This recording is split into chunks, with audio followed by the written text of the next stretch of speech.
Back with us here on Midcap Radar, the markets continue to remain near the lowest point of the day, but shifting focus to some corporate conversations now. Suryoday Small Finance Bank is the one in focus. Their slippages for Q1 have surged by 22%. Now, the write-offs are also elevated, which has aided the rise in the NPAs as well. Now, Mr. Baskar Babu Ramachandran, the MD and CEO of Suryoday Small Finance Bank, is joining us this afternoon. Mr. Ramachandran, good afternoon. Thank you so much for joining in. I'd like to start off by asking you about the factors behind these slippages, if you can attribute some reasons as to what has led to these elevated slippages, and do you see them normalizing as you go forward in FY25?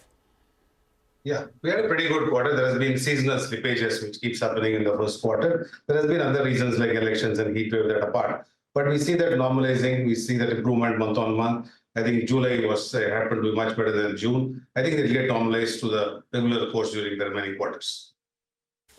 Okay. Going forward, how do you see, number one, recovery spanning out? Number two, your current NIMs are a little over 10%. Can you sustain NIMs at these levels? Rest of FY25, how do you see NIMs panning out? And separately, where do you see cost of funds? A lot of players have actually been grappling with higher cost of funds as well. The cost of funds has marginally gone up compared to the previous quarter, has gone up by 20 bips. We see that probably tapering off at this level and marginally come down over the next few quarters. But our overall cost of borrowings will remain closer to around 8% for the remaining of the quarters. And on NIMs?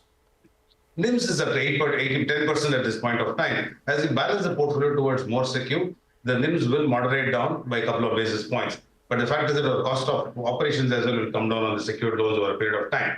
But the profitability will be intact, but from 10 it can moderate down with a couple of basis points as we shift the portfolio from 60% unsecured, 40% secure to closer to 50-50 over the next couple of quarters.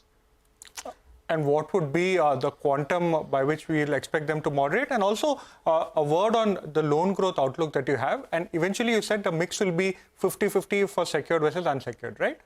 That's right.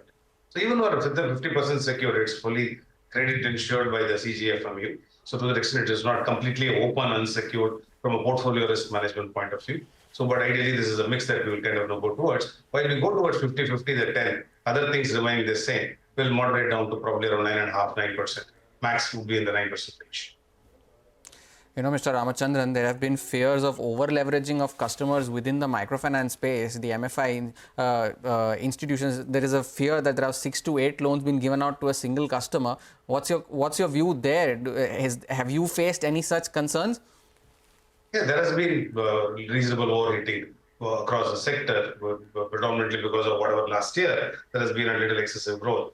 But to each one have their own risk management. So what we currently do not fund anything where the customer has exposure to more than 4 entities, including ours. So, but it's time to relook at it. But more than 50% of our portfolio is to individuals who have graduated. To that extent, you underwrite them on an individual basis. So that portfolio is intact. It isn't really showing any signs of stress. But on the group lending portfolio, there has been a marginal slippages. For instance, the current bucket collections used to be 99.5. It's now kind of come down to very close to 99 or even stepping a little less than 99. So we'll have to be very cautious in terms of each one will have to do their own. MFIN has guided in terms of the guardrails, but beyond the guardrails, it's each one, depending on the markets. Certain markets are overheated. There has been excessive growth in the last couple of years. So we'll have to be very careful in terms of how you play your micro geographies to wherever you're present.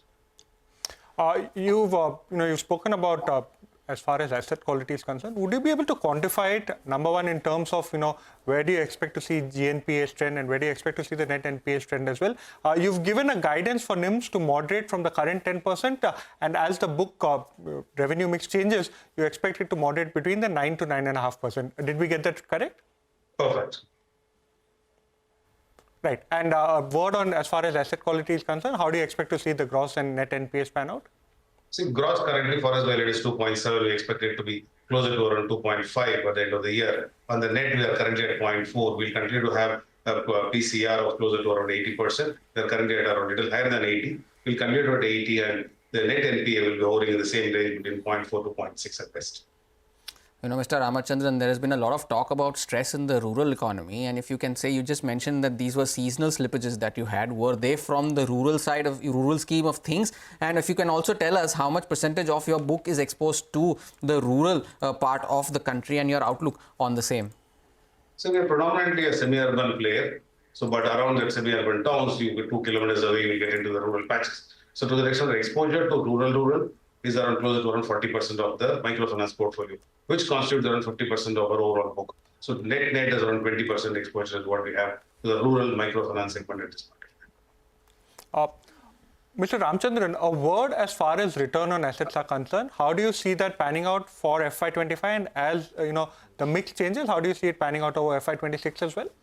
So we are looking at ROE of around 14 to 16%. Currently, we are at 15. It will kind of range up marginally quarter on quarter, likely to close the year with around 16% in terms of return on equity. So ROA and leverage are kind of interlinked. To the extent currently we are at around 2.3. We'll stay in the range of around 2.3, 2.5. One final question, Mr. Ramachandran, from my end. I want to go back to that rural economy bit. Are you seeing some bit of stress in your rural portfolio as well? And do you see that increasing or normalizing as the year goes by? So we haven't seen anything specific, which is more overall across, as I said, that there has been a slippage of around 100 basis points in terms of current bucket collections, which really reflects in the way it spills over into GNPA, at least the inclusive finance segment. So we aren't seeing anything substantially higher in rural and less in urban. Broadly, it has been 1% across. But in specific geographies, in specific states like Gujarat at this point of time, we are seeing an elevated stress than we have ever seen in the last 4 years. Oh, that's a little concerning, sir. Mr. Ramachandran, give us a sense and quantify the impact for us. RBI has come out with draft norms as far as liquidity coverage ratio is concerned. Would you be able to quantify the kind of impact that it will have on you? So currently we are at say 170, 165, 170%. It will come down if the new draft norms become the norms by around 25 to 30%. Still will be at around 135, 140, which is well above the regulatory requirement of around 100%. So, but you need to maintain that, continue to maintain that. In a normal course, probably would have thought about moderating it to 150, 140%. Now, with the new norms were to come in, we'll have to continue to be at current 170, which with the new norms will come down to 130%.